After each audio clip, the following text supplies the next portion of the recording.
trionfo per Marco Pantani all'ultimo chilometro.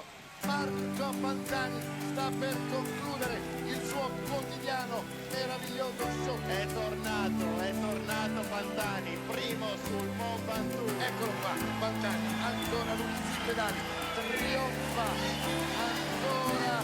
Marco Pantani in questo momento è il miglior scalatore del mondo. A mio padre piaceva Pantani per quel manubrio incollato alle mani che fa giocare carte scoperte e custodire una faccia antica abituata alla mala sorte ancora prima che alla fatica.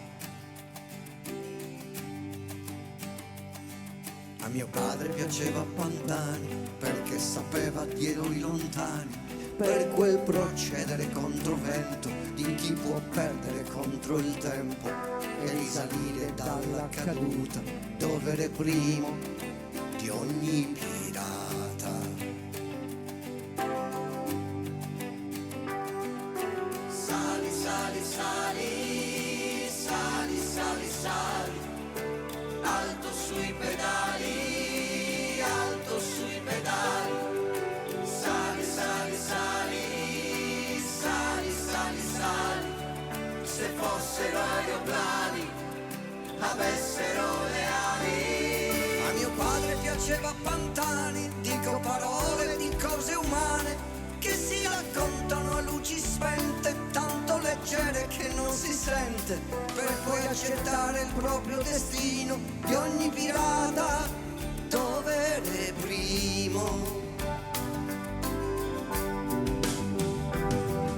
Sali, sali, sali, sali, sali, sali, alto sui pedali, alto sui pedali. Sali, sali, sali, sali, sali, sali. Se fossero aeroplani, avessero le ali. A mio padre piaceva Pantani perché sapeva di eroi lontani, per quel procedere controvento di chi può perdere contro il tempo e risalire dalla caduta dove è primo di ogni pirata.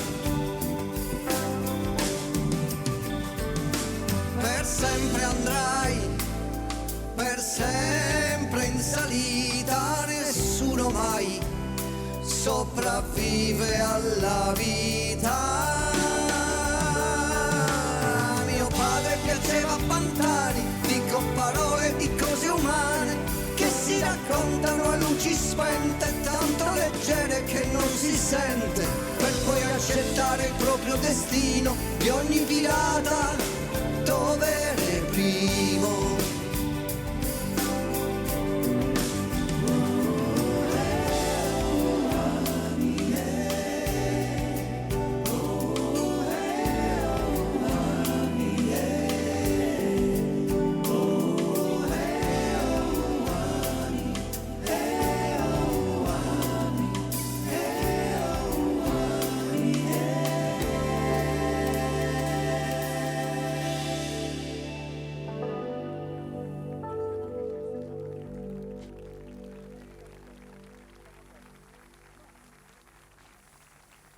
Grazie, grazie davvero, grazie davvero.